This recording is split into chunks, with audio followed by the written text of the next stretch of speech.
In this module, we will understand how an employee can request travel expenses and receive reimbursement through the OZ ERP portal. Let's begin with the travel request process. An employee initiates a travel request by entering key details such as the purpose of travel, trip duration, and destination. For example, a request can be created for a trip from Delhi to Patna, including travel type, ticket category, and travel dates. Once the request is submitted, it follows a structured approval workflow. First, it goes to the reporting manager, then to admin, followed by management, and finally to the accounts team. Each stage can review and update the request. For instance, the employee may request a certain amount, and the reporting manager can review or modify it before passing it forward.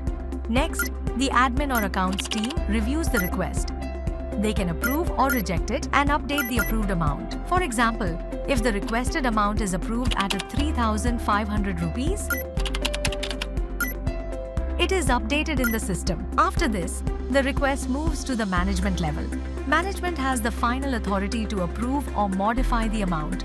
For example, they may revise the amount from 3,500 rupees to 3,000 rupees.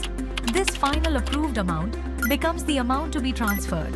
Once approved, the request is marked for payment processing. The accounts team then processes the transfer, and the approved amount is credited to the employee.